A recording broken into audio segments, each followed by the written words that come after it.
میرے انتہائی محترم دوستوں، بزرگوں، عزیزوں، یہ ہماری دعوت کی مجلس ہیں، وہی امت ہے، وہی وعدے ہیں، اور وہی اللہ اپنی قدرت کے ساتھ ہے۔ صرف اتنی بات ہے کہ ان احکام کو ہم تک پہنچانے والے محمد صلی اللہ علیہ وسلم وہ نہیں ہیں ہمارے درمیان، ورنہ جو وعدے اس امت سے کیے گئے ہیں وہ تمام وعدے قیامت تک کے لیے اس امت کے واسطے پورے ہونے والے ہیں۔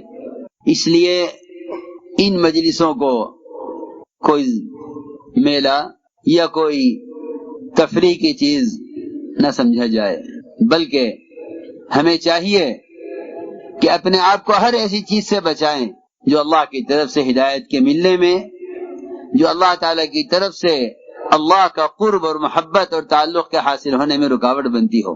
اس لیے کہ احادیث میں سب سے زیادہ مومن کو ڈرایا گیا ہے اس کی نیت کے بارے میں، کہ تمہارا کسی بھی خیر کے کام سے ارادہ کیا ہے۔ خیر کے کام تو لوگ بہت ہیں، بہت کرتے ہیں، لیکن نیت کیا ہے؟ سب سے زیادہ نیت کو سر پر ڈرایا گیا ہے مومن کو، اس لیے کہ کہیں تو شیطان اس کی نیت میں ریا داخل کرے گا، عمل بہت اچھا ہوگا، کہیں اس کے اس کام میں دنیا کا ارادہ داخل کرے گا، کام بہت اچھا ہوگا لیکن اس سے دنیا کا ارادہ ہوگا۔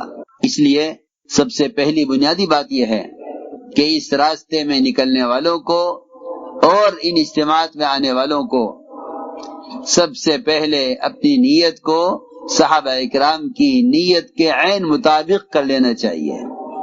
اس لیے کہ اگر نیت ان کے مطابق نہیں ہے تو ہدایت ان کے مطابق نہیں ملے گی۔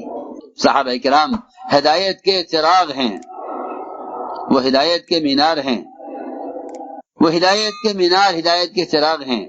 اگر نیتیں ان کی نیت کے مطابق نہیں ہیں تو ہدایت کا اور اللہ کے قرب کا کوئی مطلب ہی نہیں ہے۔ اس لیے میں نے عرض کیا کہ سب سے پہلے نیتوں کو درست کیا جائے۔ فرمایا حضور اکرم صلی اللہ علیہ وسلم نے، ان اللہ لا ينظر الى صورکم ولا الى اجسامکم ولكن ينظر الى قلوبکم ونیاتکم، کہ اللہ تعالی تمہاری شکلوں کو اور تمہارے جسموں کو نہیں دیکھتے۔ یہ نہیں دیکھتے کہ تم کون ہو، یہ نہیں دیکھتے کہ تم کون ہو۔ سنو غور سے بات، ادھر دیکھو، یہ نہیں دیکھتے کہ تم کون ہو، اور یہ نہیں دیکھتے کہ تمہاری محنت کیا ہے۔ اللہ تعالیٰ سے پہلے دیکھتے ہیں کہ تمہاری نیت کیا ہے، پہلے دیکھتے ہیں کہ تمہاری نیت کیا ہے۔ سنو غور سے بات، نیچے بیٹھ کے بات سنو نا، پہلے دیکھتے ہیں کہ تمہاری نیت کیا ہے۔ میں اس پر عرض کروں گا کہ اجتماعات میں آنے والا ہر فرد وہ سب سے پہلے اپنے دل کے اندر جھانک کر یہ دیکھے کہ اس کے اس اجتماع میں آنے میں کیا ارادہ، کیا نیت ہے۔ اگر ایک رائی کے دانے کے برابر بھی اور اگر ایک پیسے کے برابر بھی کسی بھی دل کے کسی گوشے میں دنیا کا ارادہ ہے تو ہدایت کا ارادہ اور دنیا کا ارادہ ایک دل میں جمع نہیں ہو سکتے۔ عمر رضی اللہ تعالیٰ عنہ نے عجیب بات فرمائی، یہ فرمایا کہ جو شخص اللہ کے راستے میں نکلے اللہ کے کلمے کو بلند کرنے کے لیے اور اس کے دین کو دنیا میں پھیلانے کے لیے، اور وہ نکلنے کے زمانے میں ایک سستی چیز بکتی ہوئی دیکھ رہا تھا، اس کو خرید لیا اور آگے جا کر اس کو مہنگا بیچ دیا، یہ نفع اس نے حاصل کیا، اور اس نفع کو حاصل کر کے اس کا ارادہ اس نفع کو اللہ کے راستے میں ہی خرچ کرنے کا ہے۔ پھر وہ اسی دین کو پھیلانے کی کوشش میں آگے بڑھا، یہاں تک کہ وہ میدان میں مشرکین کے ہاتھوں قتل کر دیا گیا۔ حضرت عمر نے فرمایا کہ اس کو شہید نہیں کہہ سکتے۔ لوگوں نے تعجب کیا، مومنین آپ کیا کہہ رہے ہیں، کیوں نہ شہید کہیں؟ فرمایا تمہیں معلوم نہیں ہے، یہ نکلا تھا اجتماع کے ارادے سے، یہ نکلا تھا اجتماع کے ارادے سے، یہ نکلا تھا اللہ کے دین کو بلند کرنے کے لیے، اللہ کے کلمے کو بلند کرنے کے لیے، اس کے دین کو پھیلانے کے لیے، لیکن اس نے اس اجتماع میں اور اس نے اس نکلنے کے زمانے میں ایک چھوٹی سی تجارت کی ہے، آنے والے مجمع سے دنیاوی نفع اٹھانے کے لیے، یا نکلنے کے زمانے میں کوئی چیز بیچ کر اور خرید کر مال کمانے کا اس نے عمل کیا ہے۔ فرمایا کہ یہ مقتول ہے، شہید نہیں ہے، میں مقتول شہید نہیں ہے۔ اس لیے کہ ہدایت کا وعدہ تو صرف اس کے لیے ہے، ہجرت تو صرف اس کی اللہ کے یہاں مقبول ہے جس کا ارادہ اللہ کے رسول کے سوا اور کچھ نہ ہو۔ اس لیے ہم نے بات عرض کی ہے کہ ایک تو نیتیں درست ہوں، کیونکہ یہ سب سے بڑی رکاوٹ ہے اللہ کی طرف سے ہدایت کے ملنے میں۔ دوسری ضروری بات یہ ہے کہ اس پورے اجتماع کے دوران موبائلوں کا استعمال نہ ہو۔ اگر جبرائیل محمد صلی اللہ علیہ وسلم کے پاس آسمان سے وحی کے پہنچانے کے ایک اہم کام کے لیے بھی آپ کے پاس نہیں آ سکتے، آپ کے گھر کے پردے پر گھوڑے کی تصویروں کے ہونے پر، تو پھر ہمیں کیسے اس بات کی امید ہے کہ ملائکہ ہماری ان مجلسوں میں نازل ہوں اور ہم ملائکہ کو پروں میں رہ کر تربیت اور ہدایت حاصل کریں؟ یہ کیسے ممکن ہو سکتا ہے؟ اس حرام کو ہلکا سمجھنا اور اس کی جواز کی شکلیں نکالنا یہ اچھی بات نہیں ہے، اس لیے کہ صحابہ کرام وہ ہدایت کے لیے ایسے ہیں جیسا اندھیری راتوں میں ستارے وہ راستے دکھانے کے لیے ہوتے ہیں۔ اصحاب النجوم میرے صحابہ ستاروں کی طرح ہیں۔ حضرت عمر رضی اللہ تعالی عنہ وہ ایک حلال چیز کے نقصانات کو دیکھتے تھے، حلال کے مفاسد کو دیکھتے تھے کہ یہ چیز حلال ہے، اس کا نقصان کیا ہے، چیز حلال ہے اس کا نقصان کیا ہے، اور کہتے تھے کہ یا رسول اللہ اس کو حرام کرا دیجئے، اس کا نقصان ہم دیکھ رہے ہیں۔ شراب کے نفع سے انکار نہیں کیا، شراب کے نفع سے انکار نہیں کیا قرآن نے کہ نفع ہے، لیکن اس کے نفع کے ساتھ اس کا نقصان بیان کیا۔ اور صحابہ کرام نے حضرت عمر رضی اللہ خاص طور پر شراب کے نشے کا نقصان وہ عبادات میں دیکھا کہ اس کی وجہ سے نماز میں خلل ہو رہا ہے۔ سوچو، غور سے سنو، اس کی وجہ سے نماز میں خلل ہو رہا ہے کہ لوگوں کی نمازیں بگڑ رہی ہیں۔ ہر وہ چیز جو مومن کی عبادت میں خلل پیدا کرے وہ چیز پاس رکھنے کے قابل نہیں ہے۔ ہم تو فرائض میں بھی اس کی پرواہ نہیں کرتے، وہ صحابی جو اپنے باغ میں نفل نماز پڑھ رہے تھے، اس نفل نماز کے دوران چڑیا کو باغ سے نکلنے کا راستہ نہ ملا، اتنا گھنا باغ کہ چڑیا کو نکلنے کا راستہ نہ ملا۔ اس سے نفل نماز میں جو خلل پیدا ہوا کہ دھیان نہیں رہا کہ کون سی رکعت ہے، اس پر پورے باغ کو، جو 50,000 کا باغ تھا، جو ان کی کمائی کا واحد ذریعہ تھا، اس باغ کو صدقہ کر دیا، یہ کہہ کر کہ جو چیز ہماری عبادت میں خلل پیدا کرے ہم اس چیز کو رکھنا نہیں چاہتے۔ اللہ اکبر۔ حلال آمدنی کا ذریعہ باغ 50,000 کی اس کی قیمت تھی، لیکن صحابی کی صرف نفل نماز، فرض نہیں، ظاہر بات ہے کہ وہ نفل نماز باغ میں نفل ہی پڑھ سکتے ہیں، فرض نہیں پڑھ سکتے، فرض مسجد میں پڑھتے ہیں۔ باغ میں نفل نماز میں اس چڑیا کو دیکھنے میں لگے جس کو باغ کے گھنا ہونے کی وجہ سے نکلنے کا راستہ نہیں ملتا تھا، اپنے اس نفل نماز میں خلل پیدا ہونے کی وجہ سے جن کے دلوں میں نوافل کی اتنی عظمت ہو، فرائض کی کتنی اہمیت ہوگی، پورا باغ صدقہ کر دیا کہ یہ باغ رکھنے قابل نہیں ہے کیونکہ اس نے نفل میں خلل پیدا کیا ہے۔ ذرا اس سے اندازہ کریں کہ وہ حلال کمائی کا ایک ذریعہ باغ، اس کو نفل نماز میں خلل پیدا کرنے کی وجہ سے چھوڑ دیا، لیکن یہاں حرام آلات جو فرائض کو ضائع کر رہے ہیں، اس کو کوشش یہ ہے کسی طرح اس کے حلال ہونے کی شکلیں نکل آئیں تاکہ یہ حلال ہو جائے تو پھر بہت سے کام اس سے نکل سکیں۔ اس زمانے میں ایمان اپنے درجے سے گرتے گرتے یہاں پہنچا ہے، اس زمانے میں ایمان اپنے درجے سے گرتے گرتے یہاں پہنچا ہے کہ مسلمان حرام چیز کو حلال کرنا چاہتا ہے۔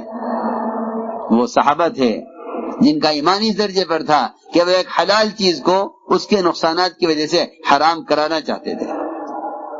عرض کیا کہ یا رسول اللہ شراب حرام کرا دیجئے، نمازیں خراب ہو رہی ہیں، عمر میں کیسے حرام کروں اس چیز کو جس کو اللہ نے حلال کیا ہے؟ نہیں، آپ اللہ سے کہیے یہ شراب حرام ہو جائے۔ حضرت عمر کی چاہت پر شراب حرام ہوئی ہے، جی ہاں، عبادات میں خلل پیدا کر رہی تھی۔ حضرت عمر کی چاہت پر پردے کا حکم آیا ہے، کیونکہ بے پردگی معاشرے کو خراب کر رہی تھی، بے پردگی معاشرے کو خراب کر رہی تھی۔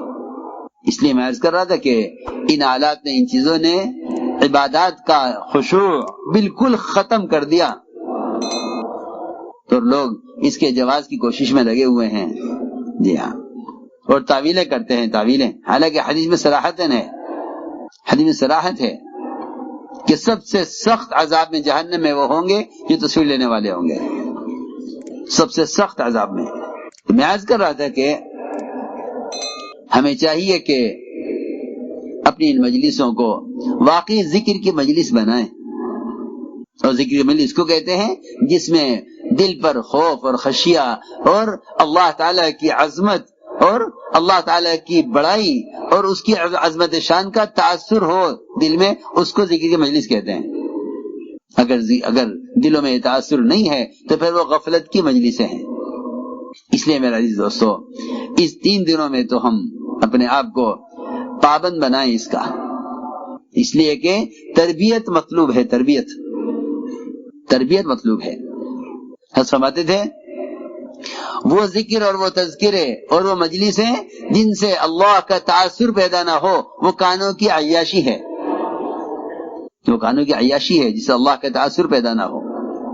اس لیے ہمیں چاہیے کہ اپنے آپ کو خاص ان 3 دنوں میں اپنے آپ کو خروج کے زمانے اپنے آپ کو اس کا پابند بنائیں، اس لیے کہ تربیت مطلوب ہے، اللہ کی ذات کے ساتھ تعلق مطلوب ہے، اللہ کی ذات کے ساتھ تعلق مطلوب ہے، اللہ کا تاثر پیدا کرنا مطلوب ہے دعوت سے۔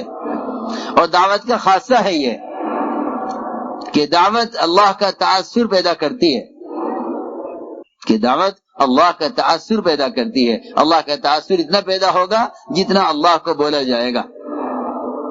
اس لیے اللہ تعالی نے قرآن میں شرط لگائی ہے، فرمایا ان تنصروا اللہ ینصرکم ویثبت اقدامکم۔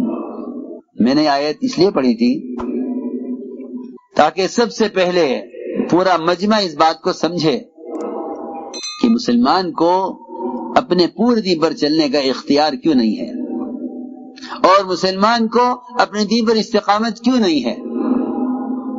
کہیں ماحول رکاوٹ ہے، کہیں قانون رکاوٹ ہے، کہیں ان کے معاشی مسائل دین پر چلنے میں رکاوٹ ہیں، کہیں کہتے ہیں کہ حکام رکاوٹ ہیں۔ سب سے پہلا سوال یہ ہے کہ مسلمان کو اپنے دین پر چلنے میں کلی اختیار کیوں نہیں ہے؟ سب سے بنیادی وجہ یہ ہے کہ سب سے پہلے مسلمان نے اس کام کو چھوڑا ہے جس کام پر اللہ تعالی کی طرف سے اس کی مدد کی جاتی تھی اس کے دین پر قائم رہنے کے لیے، اس کی مدد کی جاتی تھی اس کے دین پر قائم رہنے کے لیے۔ اللہ نے قرآن میں اسی طرح فرمایا ان تنصروا اللہ ینصرکم ویثبت اقدامکم، اگر تم اللہ کے دین کے مددگار ہو تو اللہ تمہاری مدد کرنے والے ہیں اور تمہارے قدموں کا دین پر جمانے والے ہیں۔ اللہ تعالیٰ کی نصرت کی، اللہ تعالیٰ کی مدد اور نصرت کی جو سب سے بڑی شکل ہے وہ اللہ تعالیٰ کی طرف سے مسلمان کی مدد رعب کے ذریعے کی جاتی ہے۔ مسلمان مرعوب نہیں ہوتا، بلکہ مسلمان کے مقابل آنے والا مرعوب ہوتا ہے۔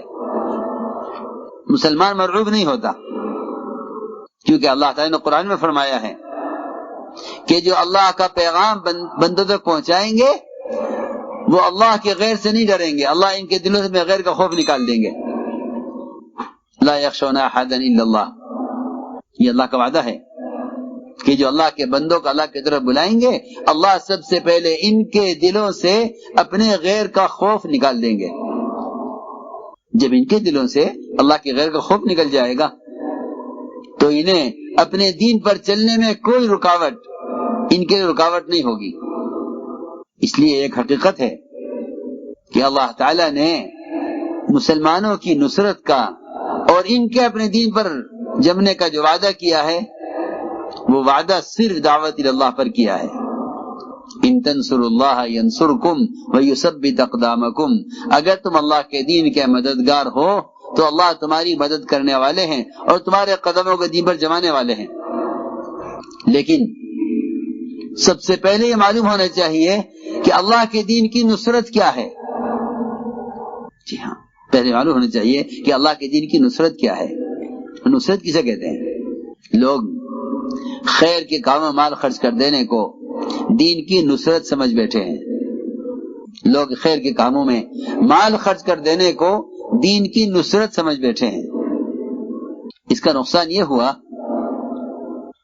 کہ مسلمان جو عملی سرمایہ ہے، مسلمان جو عملی سرمایہ ہے، اس کی پوری قوت وہ لگی دنیا کے حاصل کرنے پر، اور دنیا کا کچھ حصہ اس نے خرچ کر دیا ہے خیر کے کاموں پر. اس سے یہ سمجھتا ہے کہ میرا دنیا کمانا خیر ہے کیونکہ میں خیر کے کام میں خرچ کرنے کے لیے کما رہا ہوں. میں کچھ کہنا چاہتا ہوں، ضروری بات ہے. اس کی جان اور اس کا وقت اور اس کی کوشش اور محنت وہ لگی دنیا پر، اور دنیا کمائی ہوئی دنیا کا کچھ حصہ خرچ ہوا دین پر، دین کے نام پر. اس سے اس کے بدن کا مجاہدہ ہدایت کے حاصل کرنے کے لیے نہیں ہوا، بلکہ اس کے بدن کا مجاہدہ کمانے کی شکلوں پر خرچ ہوا. کمائی کا کچھ حصہ خیر کے کام میں خرچ ہو گیا. ہم سمجھتے تھے جب تک مسلمان بذات خود دو کاموں کے لیے خود نہیں تھکے گا، ایک علم، دوسرے دعوت، ایک علم اور دعوت، اگر اس کے لیے خود نہیں تھکے گا تو مال کے راستے سے نہ اسلام قائم ہوا ہے نہ ہوگا، اور مال کے راستے سے نہ دین آیا ہے نہ آئندہ کبھی آئے گا. اس لیے کہ دین، اس کے احکامات تو بندے کی ذات سے متعلق ہیں، مال سے متعلق نہیں ہے. دین کا مال سے کوئی تعلق نہیں ہے، دین کا مال سے کوئی تعلق نہیں ہے. انبیاء علیہ السلام مالدار ہوتے تھے لیکن نبوت کے بعد ان پر فقر آتا تھا، اس لیے تاکہ قوم یہ نہ سمجھے کہ نبی کے پاس مال ہوگا تو ان کا کام چلے گا، لہذا مال روک لو تاکہ کام رک جائے. یہ منافقین کہتے تھے لا تنفقوا على من عند رسول اللہ حتى ينفضوا، کہ ان کا مال روک دو تاکہ ان کا کام رک جائے. جی ہاں، اس زمانے میں بھی لوگوں کا خیال یہ ہے کہ کسی خیر کے کام کو روکنے کے لیے وہ کہتے ہیں کہ ان کا مالی تعاون مت کرو، ان کا کام ختم ہو جائے گا. ہاں، اللہ نے دکھلایا یہ کہ نہیں، ہم نے وہ کام دے کر بھیجا ہے آپ کو کہ اس کام میں ہم مدد براہ راست آسمانی نظام سے کریں گے. یہ بات سب کے ذہن میں رہے کہ مادی اسباب پر، مادی شکلوں پر اسلام کا قائم ہونا موقوف نہیں ہے. مادی اسباب پر، مادی شکلوں پر اسلام کا قائم ہونا موقوف نہیں ہے. نہ مال کی شکل سے دین کے قائم ہونے کا تعلق ہے، نہ خدا کی قسم حکام کی شکل سے دین کے قائم ہونے کا کوئی تعلق ہے، ہرگز نہیں. اس لیے میں نے عرض کیا ہے کہ لوگ خیر کے کام میں مال خرچ کرنے کو دین کی مدد سمجھتے ہیں، حالانکہ بہت آسان بات ہے. مال کا تعلق مسلمان کی ضرورت سے ہے، اسلام سے نہیں ہے. یہاں دو رخ الگ الگ ہیں، ایک مسلمان کی مدد، ایک اسلام کی مدد. مسلمان کی مدد مال سے ہو سکتی ہے، بیواؤں پر، یتیموں پر، مسکینوں پر، پریشان حال لوگوں پر، مقروضین پر، بیماروں پر خرچ کرو. قرآن نے بہت اس کے فضائل بیان کیے. لیکن مال کو سمجھنا دین کی مدد کے لیے اور مال سے سمجھنا کہ دین کی نصرت ہوگی کہ نہیں. دین کی نصرت کا تعلق تو ہر فرد کے خود اپنی ذات کے اعتبار سے استعمال ہونے پر ہے. فرمایا ان تنصروا اللہ ینصرکم، کہ اگر تم اللہ کے دین کے مددگار ہو تو اللہ تمہاری مدد کرنے والے ہیں اور تمہارے قدموں کو دین پر جمانے والے ہیں. سوال اس بات کا ہے کہ دین کی نصرت کیا ہے. ایک روایت میں ہے یہ فرمایا حضور اکرم صلی اللہ علیہ وسلم نے کہ مدد کرو ظالم کی بھی مظلوم کی بھی۔ صحابہ نے عرض کیا تعجب سے کہ یا رسول اللہ ظالم کی مدد کیسے کریں؟ مظلوم کی مدد کرنا سمجھ میں آتا ہے کہ مظلوم ہے، لیکن ظالم کی مدد کیسے کریں؟ آپ نے فرمایا ظالم کی نصرت یہ ہے کہ اس کو ظلم کرنے سے روکا جائے۔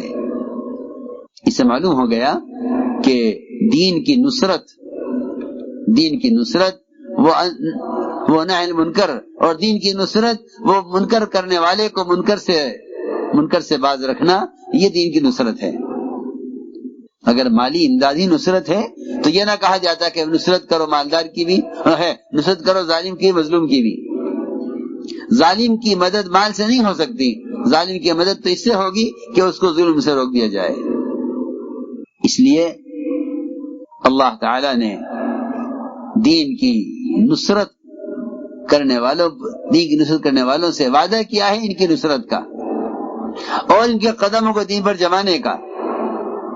میرے دوستو عزیزو، معمولی دنیا کے لیے مسلمان دین کو چھوڑ رہا ہے، معمولی دنیا کے لیے مسلمان دین کو چھوڑ رہا ہے، معمولی دنیا کے لیے مسلمان دین کو چھوڑ رہا ہے۔ لیکن جب یہ امت اجتماعی طور پر دعوت اللہ پر مجتمع تھی، اپنے دین کی دعوت پر قائم تھی، بڑی بڑی بادشاہتیں، بڑی بڑی سلطنتیں ایک مسلمان کو اس کے دین سے ہٹانے پر مجبور ہو جاتی تھی، ایک مسلمان کو دین سے ہٹانے سے مجبور ہو جاتی تھی۔ عبداللہ بن حذافہ رضی اللہ تعالی عنہ اپنی جماعت کے ساتھ تھے روم میں، روم کے بادشاہ نے دعوت دی کہ نصرانی ہو جاؤ، فرمایا نہیں، میں اپنا دین نہیں چھوڑوں گا، میں اپنا دین نہیں چھوڑوں گا۔ بادشاہ نے کہا میں اپنا آدھا ملک آپ کو دیتا ہوں۔ یہ بات سب کے ذہن میں رہے کہ جو شخص کام کے اعتبار سے جس سطح پر ہوگا باطل اس کو اتنی ہی بڑی پیشکش کرے گا۔ وہ جانتا ہے کہ اگر ان کا ایک آدمی بھی ٹوٹ کر ہمارے پاس آ گیا، ہم فرماتے تھے کہ جو صلاحیت کام سے پیدا ہوگی، اللہ تعالیٰ جو عقل اور سمجھ اور استعداد کام سے دیں گے، باطلی کوشش یہ ہوگی کہ اس صلاحیت کو باطلی کے لیے استعمال کیا جائے۔ بادشاہ نے آدھا ملک پیش کر دیا کہ آدھا ملک آپ کا ہے۔ فرمایا نہیں، یہ آدھا ملک نہیں، تیری پوری بادشاہت مل جائے، عرب کی ساری بادشاہتیں مل جائیں، میں اپنے دین کو نہیں چھوڑوں گا، اپنے دین کو نہیں چھوڑوں گا۔ بادشاہ ہار گیا کہ جن کے نزدیک سارا ملک اور ساری بادشاہتیں کچھ نہیں ان کے دین کے مقابلے میں۔ بادشاہ نے کہا میں تمہیں قتل کروں گا۔ کہ قتل؟ ہم تو تمنا لیے پھرتے ہیں کہ یہ جان اللہ کے دین کے کام آ جائے، تو قتل کیا بات ہے، کرو۔ یہ جو واقعات ہیں، ان واقعات سے صرف تاریخ بتانا مقصود نہیں ہے، بلکہ ان واقعات سے مدد کے ضابطے بتلانا ہے کہ اللہ کی مدد کا ضابطہ کیا ہے، اللہ کی مدد کا ضابطہ کیا ہے۔ ان واقعات سے ضابطے بتانے ہیں مدد کے۔ کیوں مسلمان کہے کہ ہم مجبور ہیں؟ میں عرض کر رہا تھا کہ ایک ضلع میں مسلمانوں کی تعداد تمام صحابہ کی تعداد سے زیادہ ہوگی۔ ایک ضلع میں تعداد تمام صحابہ کی تعداد سے زیادہ ہوگی، لیکن یہ کہیں کہ ہم کچھ نہیں کر سکتے۔ کیوں؟ ہم نے ایسا کون سا کام کیا کہ جس سے اللہ تعالیٰ کی غیبی مددیں اٹھ گئیں؟ میرے دوستو عزیزو، یہ بات یاد رکھنا کہ اللہ کی غیبی نصرتیں وہ انفرادی دعوت کے ساتھ ہیں۔ اللہ کی غیبی نصرتیں انفرادی دعوت کے ساتھ ہیں۔ ایک ایک فرد کے پاس خود چل کر جانا اور جا کر اس کو دعوت دے کر اس کو اللہ کی طرف لانا، اللہ تعالی کی طرف سے مدد کا وعدہ اس پر ہے۔ حضور اکرم صلی اللہ علیہ وسلم سفر میں تھے، ایک دیہاتی کو گزرتے ہوئے دیکھا، آپ نے خود آگے بڑھ کر اس کو دعوت دی، کہا کہ اللہ کی وحدانیت کی اور میری رسالت کی گواہی دیتے ہو؟ اس نے فوراً پوچھا کہ اس پہ گواہ کون ہے؟ آپ نے یہ نہیں فرمایا کہ میرے صحابہ ساتھ ہیں گواہی دیں گے، آپ نے فرمایا کہ اس وادی کے کنارے پر جو درخت کھڑا ہوا ہے یہ درخت گواہی دے گا کہ میں اللہ کا رسول ہوں۔ روایت میں ہے وہاں سے وہ درخت زمین پھاڑتا ہوا آیا اور آپ کے سامنے آ کر کھڑا ہوا اور 3 مرتبہ درخت نے گواہی دی کہ بے شک آپ اللہ کے رسول ہیں، بے شک آپ اللہ کے رسول ہیں، بے شک آپ اللہ کے رسول ہیں صلی اللہ علیہ وسلم۔ دیہاتی نے اسلام قبول کیا۔ میرے دوستوں عزیزوں، نبوت کی لائن کی جو اذیتیں ہیں، نبوت کی لائن کی جو اذیتیں ہیں وہ ان رواجی چیزوں میں نہیں ہیں جو آج چل رہی ہیں دین کی باتوں کو پھیلانے کے لیے، بلکہ نبوت کی لائن کی جو اذیتیں ہیں وہ آپ کے طریقے دعوت میں ہیں۔ نبوت کی لائن کی اذیتیں آپ کے طریقے دعوت میں ہیں۔ جو آپ کا طریقہ دعوت ہے اس کے ساتھ غیبی مددوں کا وعدہ ہے۔ دیکھو نا کتنی بڑی مدد۔ آپ صلی اللہ علیہ وسلم دعوت دینے کے لیے چلے، سخت گرمی کا وقت تھا، دھوپ سر پر، آپ سایہ تلاش کرتے کرتے چل رہے تھے۔ آپ نے جا کر دعوت دی، آپ کی دعوت کو سختی کے ساتھ رد کیا گیا۔ ہم تو یہ سوچتے ہیں کہ جو بات طلب لے کر آئے اس کو سنا دیں، حالانکہ حضور اکرم صلی اللہ علیہ وسلم جتنے آپ ابو طالب کی ہدایت کے حریص تھے اتنے ہی آپ ابو جہل کی ہدایت کے بھی حریص تھے۔ ایک بہت ساتھ دینے والے، ایک بہت ستانے والا، دونوں کی ہدایت کی تمنا برابر، دونوں کی ہدایت کی تمنا برابر، ابو طالب کی بھی اور ابو جہل کی بھی، دونوں کی ہدایت کی تمنا برابر۔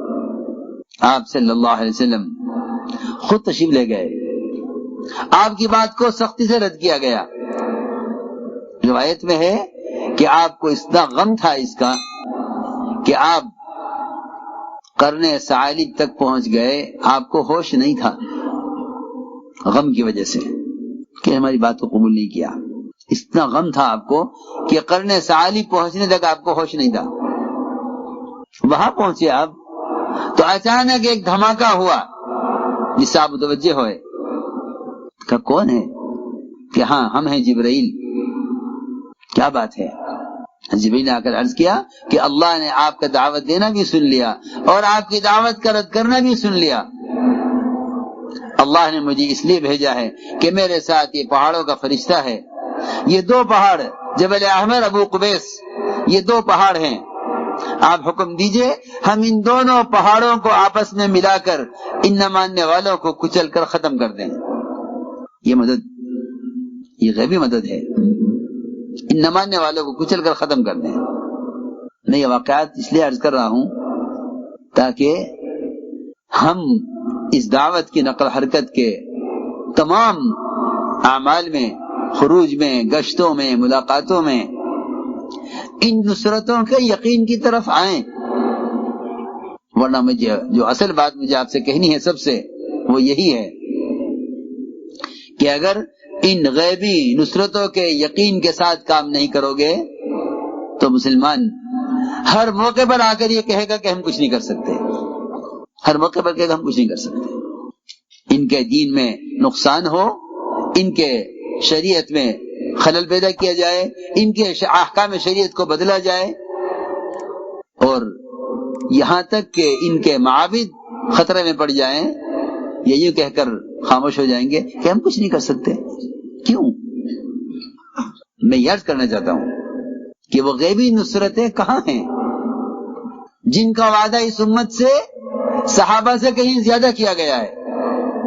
آپ نے فرمایا ایک روایت میں کہ تمہارے بعد کچھ لوگ، تمہارے بعد جو امت آئے گی ان میں سے ایک مومن کی مدد 10 کے برابر ہوگی۔ صحابہ نے عرض کیا ان میں سے 10، ہم میں سے 10؟ فرمایا نہیں، تم میں سے 10 کے برابر۔ ایک مومن کو 50 کے بقدر اجر ملے گا۔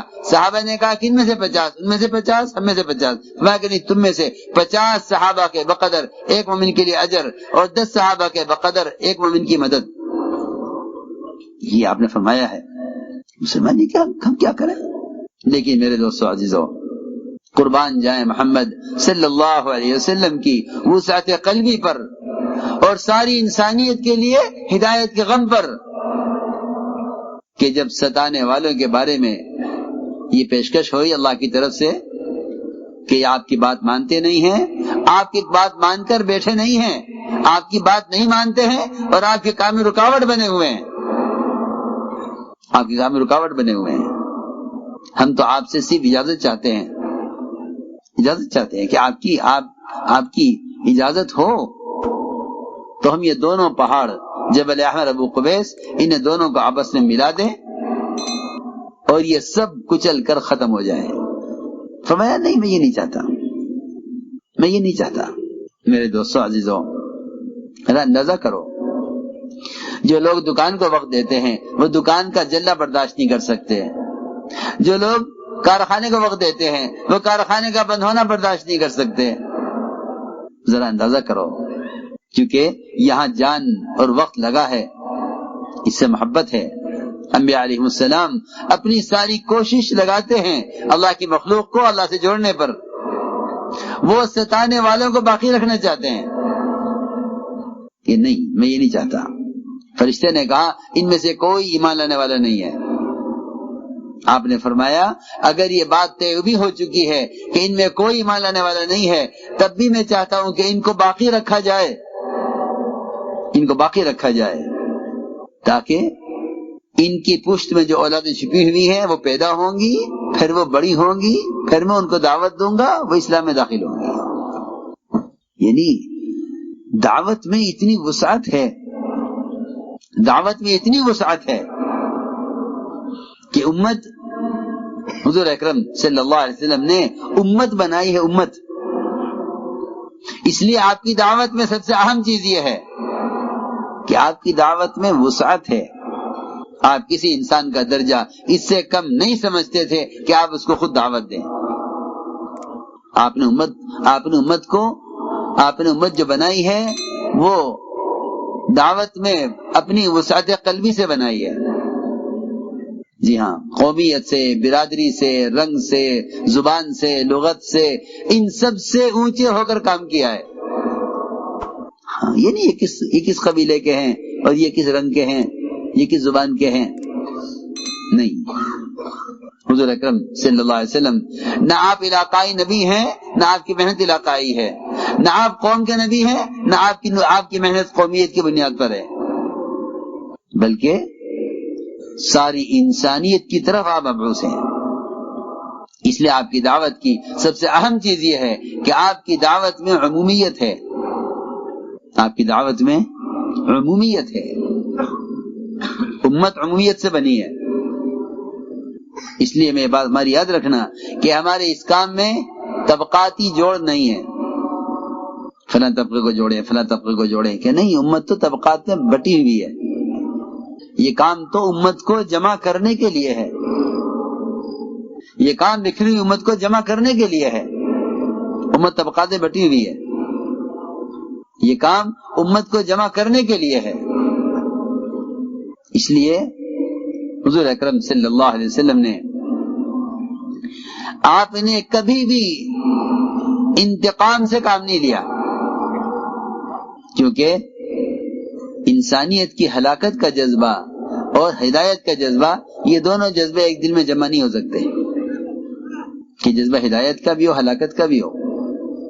یہ دونوں جذبے مومن کے دل میں جمع نہیں ہو سکتے، ہلاکت کا بھی جذبہ ہو، ہدایت کا بھی جذبہ ہو، یہ نہیں ہو سکتا۔ حضور اکرم صلی اللہ علیہ وسلم کی آپ کی دعوت میں سب سے اہم چیز یہ ہے کہ آپ کی دعوت میں عمومیت ہے، آپ کسی انسان کا درجہ اس سے کم نہیں سمجھتے تھے کہ آپ اس کو خود دعوت دیں۔ تو میں نے عرض کیا کہ حضور اکرم صلی اللہ علیہ وسلم نے امت جو بنائی ہے وہ امت آپ کی وسعت قلبی سے، اس لیے سب سے زیادہ داعی کو صبر پر اور سب سے زیادہ دعوت دینے والے کو برداشت کرنے پر آمادہ کیا گیا ہے۔ انبیاء علیہ السلام سے بکریاں چروائی گئی ہیں، ان کو برداشت کا اور مشقت کا عادی بنانے کے لیے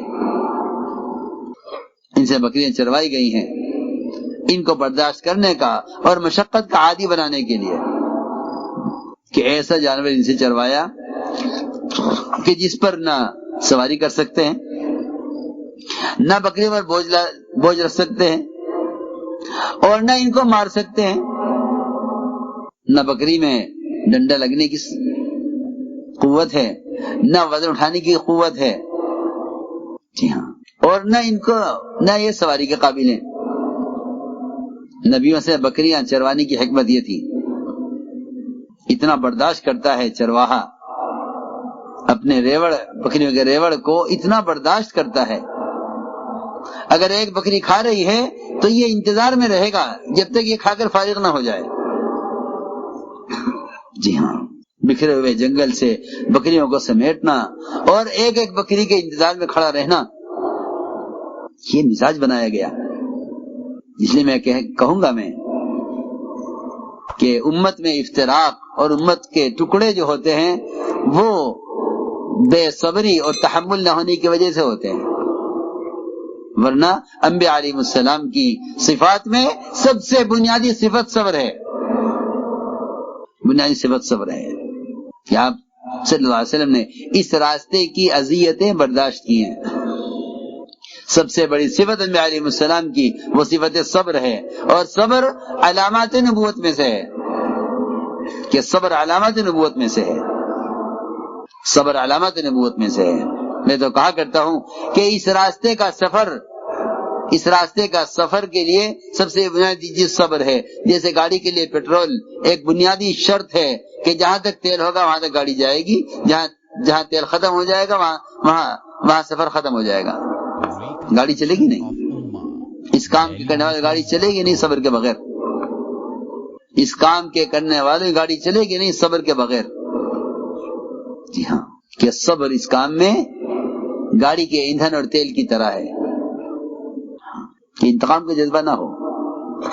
حضور اکرم صلی اللہ علیہ وسلم کو صبر میں آزمایا جاتا تھا، آپ کو صبر میں آزمایا جاتا تھا، اور آپ کا صبر میں آزمایا جانا یہی اصل سبب بنتا تھا غیروں کے اسلام میں داخل ہونے کا، انتقام نہیں، درگزر تھا۔ لیکن تو تھکانے والے تھک جاتے تھے، تھکانے والے ستانے والے تھک جاتے تھے کہ یہ کیا چیز ہے۔ حضور اکرم صلی اللہ علیہ وسلم کی نبوت کو آزمانے کے لیے اور آپ کو نبی ماننے کے لیے زید ابن سعنہ ایک بڑے یہودی عالم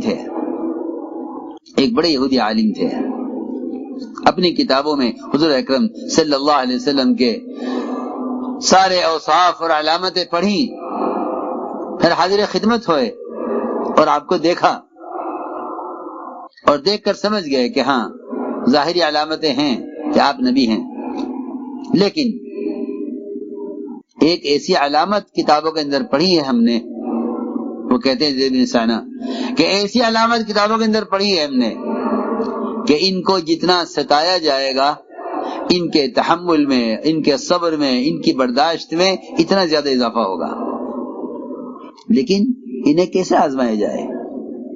دیکھو میں ایک بہت ضروری بات عرض کر رہا ہوں، کام کرنے والے پر کوئی بھی حال آتا ہے کسی کی بھی طرف سے، یہ فوراً شکایت لے کر آ جاتے ہیں کہ ہمیں ستایا گیا ہے۔ حضور اکرم صلی اللہ علیہ وسلم نے ستانے والوں کی شکایت کا ارادہ کیا، کس سے؟ اللہ سے۔ آج کل لوگ کہتے ہیں بھائی ٹھیک ہے ہم تو اللہ ہی سے کہیں گے، سنو تو صحیح میں کیا کہہ رہا ہوں۔ ہاں حالت آتے ہیں کہ اللہ سے کہیں گے، ہم شکایت اللہ سے کریں گے، کسی سے نہیں کرتے، کہ نہیں، صبر کا تقاضا یہ ہے کہ اللہ سے بھی شکایت مت کرو۔ سنو، صبر اسے کہتے ہیں کہ اللہ سے بھی شکایت مت کرو، صبر اسے کہتے ہیں کہ اللہ سے بھی شکایت مت کرو۔ حضور اکرم صلی اللہ علیہ وسلم نے شکایت کا ارادہ کیا اور بددعا کرنا چاہا چند لوگوں کے لیے، ان کے نام لے کر فلاں فلاں فلاں فلاں، اللہ تعالیٰ نے فرمایا لیس لک من الامر شیء، آپ کو بد دعا کرنے کا حق نہیں ہے، آپ تو اپنا کام کیجئے، ہم جانتے ہیں کہ یہ ظالم ہیں، آپ اپنا کام کیجئے۔ تو میں نے عرض کیا کہ کام شروع سے لے کر آخر تک اذیتوں کے برداشت کرنے کا ہے، تو لوگ ستائیں گے، اور بلکہ فرمایا حدیث میں کہ سب سے زیادہ سخت امتحان میں انبیاء علیہ السلام ہوتے ہیں، اور ان کے بعد جو ان کے کام کے ان کے طریقے کے زیادہ مشابہ ہوگا اس میں اتنے زیادہ حالات آئیں گے۔ ایک صحابی نے عرض کیا نا کہ آپ کی معیت چاہتے ہیں، آپ سے محبت چاہتے ہیں، فرمایا اگر ہماری محبت چاہتے ہو اور ہمارا ساتھ چاہتے ہو تو پھر پریشانیوں کے لیے، فقر و فاقے کے لیے، تنگی کے لیے تیار ہو جاؤ، فرمایا اس کے لیے تیار ہو جاؤ۔ تو میں نے عرض کیا کہ زید بن سعنہ جب آئے آپ کو دیکھا تو دیکھ کر سمجھ گئے کہ ہاں یہ اللہ کے نبی ہو سکتے ہیں صلی اللہ علیہ وسلم، اس تلاش میں تھے کہ کوئی معاملہ ہو آپ کے ساتھ، کوئی معاملہ آپ کے ساتھ کریں جس سے پتہ چلے آپ کی بردباری کا، آپ کے صبر و برداشت کا۔ آپ کو چند مسلمانوں پر مال خرچ کرنے کی ضرورت تھی، انہوں نے بطور قرض مال پیش کر دیا کہ یہ لیجئے میں قرض دیتا ہوں، آپ یہ مال خرچ کر دیں اور مجھے اس سونے کے بدلے میں اتنی کھجوریں فلاں تاریخ میں دے دیں۔ معاملہ کیا آپ کے ساتھ، کیونکہ معاملات سے معلوم ہوتا ہے، یہ بہت اہم چیز ہے، آدمی کی انسانیت۔ جی ہاں، آدمی عبادات میں تو بہت ترقی کر لیتا ہے، لیکن اصل اس کی حیثیت، اصل اس کا دین جو معلوم ہوتا ہے وہ آ کر معاملات پر، عبادات میں بہت آگے ہیں لیکن معاملات میں صفر نکلتے ہیں۔ اور یہ بات یاد رکھنا ہماری ہمیشہ کہ جو معاملات میں صفر ہے وہ دنیا میں چاہے عابد ہو، لیکن خدا کی قسم آخرت میں عبادات کے اعتبار سے بھی صفر ہے، آخر عبادت کے اعتبار سے بھی صفر ہے۔ بلکہ اتنا ہی نہیں، بلکہ عبادات، ساری عبادات حق والوں کو دے کر یہ عابد حق والوں کو گناہ لے کر جہنم کی طرف دھکا دیا جائے گا۔ روایت میں ہے طرح فی النار۔ اصل چیز یہ ہے، یہ لوگوں کو ان کی عبادات اور ان کے حج اور عمرے اور ان کے خیر کی راہوں میں مال خرچ کرنے کے کارنامے وہ ان کو ان کے معاملات کی طرف سے خوش فہمی کے اندر ڈال دیتے ہیں کہ آپ ایسے ہیں، آپ تو ایسے ہیں، آپ تو ایسے ہیں، آپ تو ایسے ہیں، جی ہاں ڈال دیتے ہیں اس میں، اور آدمی سوچتا رہتا ہے۔ اور بعض مرتبہ بلکہ یہ اللہ تعالیٰ کا دستور ہے کہ معاملات میں حکم توڑنا یہ قیامت میں عبادات کے اعتبار سے صفر کر دے گا کہ ساری عبادت حق والے اڑیں گے۔ تو میں عرض کر رہا تھا کہ معاملات صرف بنیاد بنتے ہیں کسی کو پہچاننے کا، اور وہ ساتھ رہ کر معاملات کر کے معلوم ہوتا ہے۔ ایک صاحب نے کہا عمر رضی اللہ تعالیٰ عنہ سے کہ فلاں آدمی کے اخلاق بڑے اچھے ہیں، حضرت عمر نے فرمایا هل سافرت معه، کیا تم نے اس کے ساتھ سفر بھی کیا ہے، اس کے ساتھ رہے ہو کہ تمہیں معلوم ہوگا اس کے معاملات کیسے ہیں، اس کے اخلاق کیسے ہیں۔ یہاں حضور اکرم صلی اللہ علیہ وسلم کے اخلاق کو، آپ کے صبر کو، آپ کی برداشت کو جانچنے کے لیے، آپ کی بردباری کو جانچنے کے لیے انہوں نے مال پیش کیا، اور آپ نے فرمایا ٹھیک ہے ہم اس تاریخ میں تمہیں اتنی کھجوریں دیں گے۔ روایت میں ہے کہ جو تاریخ طے ہوئی تھی اس قرض کے ادا کرنے کے لیے، اس کی ادائیگی کا دن آنے سے 3 دن پہلے، اس تاریخ سے 3 دن پہلے حضور اکرم صلی اللہ علیہ وسلم بقیع میں تھے، آپ بقیع میں تھے، یہ آئے، آپ صلی اللہ علیہ وسلم کا گریبان پکڑا اور آپ کو دھکا دیا دیوار کے ساتھ، اور سخت لہجے میں بات کی آپ سے، یہ بھی کہا تم قریشیوں کا کام، تم قریشی ٹال مٹول کرتے ہو، وقت کسی کا حق ادا نہیں کرتے۔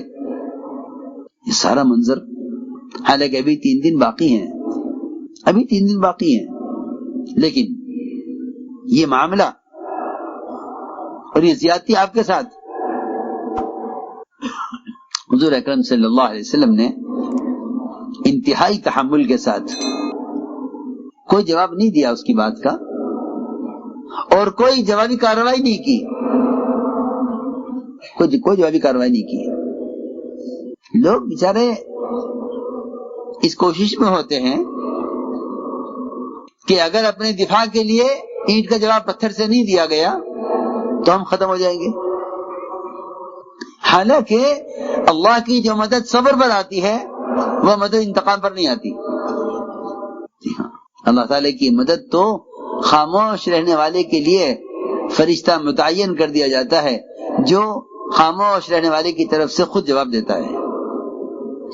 ابھی ہمیں فرشتوں کے جواب دینے کا، کیونکہ ہم آواز نہیں سنتے نا، ہم آواز نہیں سنتے فرشتوں کی، ورنہ خدا کی قسم صبر کرنے والے کی طرف سے جو فرشتہ جواب دیتا ہے اس کے جواب کا اثر اور اس کے دفاع کا اثر براہ راست دشمن کے دل پر پڑتا ہے۔ یہ ایک نہیں سینکڑوں اس کی مثالیں ہیں، سیرت میں سینکڑوں مثالیں اس کی ہیں، میں بتاؤں گا۔ سیرت میں بہت مثالیں ہیں اس کی کہ فرشتے جواب دیا کرتے تھے صحابہ کی طرف سے، جی ہاں، اور ان کے جواب سے باطل کے دلوں میں رعب پیدا ہوتا تھا فرشتوں کے جواب دینے سے۔ بہت واقعات ہیں سیرت میں، جہاں جہاں فرشتوں نے کوئی بات کہی ہے وہاں یعنی صحابی کی زبان پر فرشتہ بولا، وہ صحابی کہتے ہیں میں نے تو نہیں کہی یہ بات۔ جی ہاں، ایک جگہ، بلکہ جگہ بھی کیا، دریائے دجلہ۔ یہ بتاتا جاؤں کہ غیبی مددیں جو صبر پر آتی ہیں اللہ کی طرف سے، لوگ اپنی طاقت اور قوت کو شاید ملائکہ کی قوت سے زیادہ سمجھنے لگے ہیں کہ نہیں ہم بدلہ لیں گے۔ تو یہ کہا کہ دجلہ کا آدھا دجلہ دریا اور ادھر کی زمین ہماری، اور ادھر کا آدھا دریا اور ادھر کی زمین تمہاری، اس پر سمجھوتا کر لو۔ ایک صحابی کی زبان سے نکلا کہ نہیں، ہم تو اپنے ادھر کے جنگل کے پھل کو تمہارے یہاں کے جنگل کا جو آخری درخت ہوگا اس درخت پر جو شہد لٹکا ہوا ہے اس شہد سے ہم ادھر کا پھل کو لگا کر کھائیں گے، یعنی ادھر کا علاقہ بھی آخر تک ہمارا ہے، ادھر کا علاقہ بھی ہمارا ہے۔ یہ بہت توجہ سننے کی بات ہے۔ ہوتے کرے کہ نہیں، آدھا دریا تمہارا، آدھا زمین ہماری ادھر کی۔ صحابی نے کہا نہیں، ہم اپنی زمین کے آخری درخت کا پھل تمہاری زمین کے آخری درخت کے شہد کے چھتے سے لگا کر کھائیں گے۔ یہ بات ایک صحابی کی زبان پر آئی، اس نے جا کر تمام لوگوں میں اس بات کو نقل کر دیا کہ صحابہ یہ کہہ رہے ہیں، ان کی طرف سے یہ بات آئی ہے۔ روایت میں ہے کہ پورا علاقہ وہ خالی کر کے بھاگ گئے، چھوڑ دیا کہ نہیں جی آپ رہو، ہم کہاں جا رہے پوچھا لوگوں نے کیا ہوا، کہ نہیں اب ہم یہاں نہیں رہیں گے، اس طرح علاقہ آپ کا ہے، آپ رکھو۔ یہ کیا ہوا کہ تمہارے میں سے ایک آدمی نے ایسا کہا ہے۔ ہر ایک سے پوچھا بھائی تو نے کہا، اس سے پوچھا بھائی کسی نے کہا آپ سے یہ؟ انہوں نے کہا یہ ہیں فلاں صاحب، انہوں نے کہا ہے۔ ان سے پوچھا گیا، وہ کہتے میں نے تو کچھ بھی نہیں کہا۔ سیدھی بات ہے، میں تم سے یہ واقعہ اسی سنا رہا ہوں تاکہ آج بھی مسلمان جاگے اور زندہ ہو اور سمجھے کہ صبر کرنے والوں کے ساتھ اللہ تعالیٰ کی طرف سے ملائکہ کیسے دفاع کرتے تھے۔ لیکن وہی بات ہے کہ نہ اللہ کے ضابطوں پر ہیں، نہ مدد کے ضابطوں پر ہیں، نہ دعوت پر ہیں اور نہ صبر پر ہیں۔ مدد کے جتنے بھی راستے تھے سب بند کیے ہوئے ہیں مسلمانوں نے، مدد کے سارے راستے بند کیے ہوئے ہیں. جی ہاں، مدد کے سارے راستے بند کیے ہوئے ہیں. اس لیے کہہ رہا ہوں کہ مدد کے راستے وہ یہ تھے. تو میں نے عرض کیا کہ سب سے بڑا اللہ کی طرف سے ایمان والوں کی نصرت اور مدد کا جو سبب ہے، سب سے بڑھ کر وہ صبر ہے. آپ صلی اللہ علیہ وسلم نے کوئی جواب نہیں دیا. زید بن سعنہ نے اتنی زیادتی آپ کے ساتھ کی. عمر رضی اللہ عنہ نے تلوار نکال لی، فرمایا اجازت دیجئے میں اسے قتل کر دوں. اجازت دیجئے میں اسے قتل کر دیتا ہوں. فرمایا عمر یہ تم نے کیا کیا؟ دیکھو یہ تعلیم ہے نبی کی کہ اپنوں کو دبانا، ساتھ دینے والوں کو دبانا،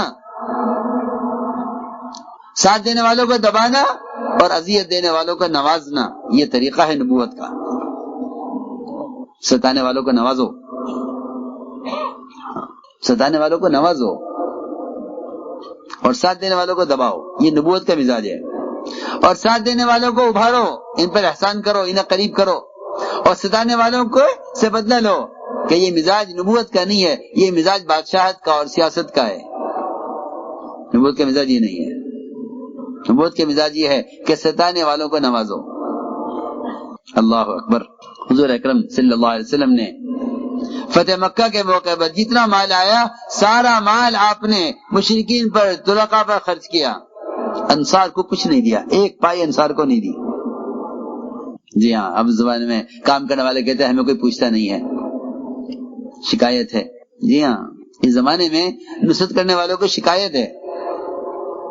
آپ نے یہ امتحان لیا تھا انصار کا کہ جتنا مال آیا فتح مکہ کے موقع پر آپ نے مکے سے نکالا، جنہوں نے آپ کو نکالا ہے آپ نے ان پر مال خرچ کیا. 100 اونٹ دیے ایک ایک مشرک کو، 100 اونٹ. انصار کو کچھ نہیں دیا. ہم دیکھنا چاہتے ہیں اور ہم تمہیں بتانا چاہتے ہیں کہ ساتھ دینے والوں کو دبایا جائے گا اور ستانے والوں کو نوازا جائے گا، اس سے امت بنے گی. وہ تو ہم بات عرض کر رہا ہوں. ہمارا مزاج یہ ہے سب کا، ہم سب کا مزاج یہ ہے کہ اپنی جماعت والوں کا کام کرو. یہ ہماری جماعت کے ساتھی ہیں، یہ ہمارے گروپ میں ہیں، ان کے ہمارا وقت لگا ہے، ہمارے ساتھ چلہ لگا ہے. جی ہاں، دیکھیے آپ، حالانکہ حکم یہ تھا کہ اپنوں کے ساتھ معاملہ کرنا اور اجنبیوں کے ساتھ احسان کرنا.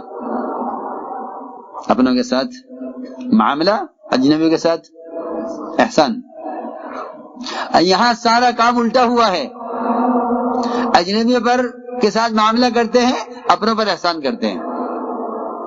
اس سے فرقے بنتے، امت نہیں بنتی. اس سے فرقے بنتے، امت اس سے نہیں بنتی. سنو میں کیا کہہ رہا. آپ کی دکان میں کوئی صاحب آئیں گے، بھائی یہ کپڑا کیسے دیا ہے؟ کہ ہاں یہ کپڑا 500 روپے میٹر. کوئی رعایت؟ کیا نہیں، کوئی رعایت نہیں ہے، ایک دام. کوئی رعایت نہیں، ایک دام ہے. پھر دھیان سے دیکھا کون صاحب ہیں. او ہو، ارے آپ کے ساتھ تو ہمارا چیلا لگا تھا. یاد آیا کہ ہاں، نہیں آپ تو ہماری جماعت کے ساتھی ہیں، آپ جو چاہیں دے دیں. میں نے تو اتنے کا خریدا ہے، 200 کا، آپ 200 روپے دے دیں، لے جائیں. سنو بھیا کہہ رہا، اس مزاج سے فرقے بنے گا، فرقہ، امت نہیں بنے گی. پھر آیا دوسرا آدمی، جی ہاں، کہ وہ ہماری جماعت کا نہیں تھا، اس کے ساتھ معاملہ کیا. ایک دم، ایک پیسہ کم نہیں. جی ہاں، میں عرض کرنا چاہتا ہوں کہ نبوت کے مزاج میں یہ بات ہے کہ امت بنانی ہے تو امت بنانے کے لیے ستانے والوں کا نوازا جائے گا اور ساتھ دینے والوں کو دبایا جائے گا. جی ہاں، کیونکہ ساتھ دینے والوں کو ابھارو گے تو گروپ بنیں گے. ہم ان کے حامی، وہ ان کے حامی، یہ ان کی حمایت میں، ان کی حمایت میں. جب حمایت میں لوگ کھڑے ہوں گے تو امت پھٹ جائے گی. جی ہاں، اس واقعے نے بہت سے سبق سکھلائے ہیں.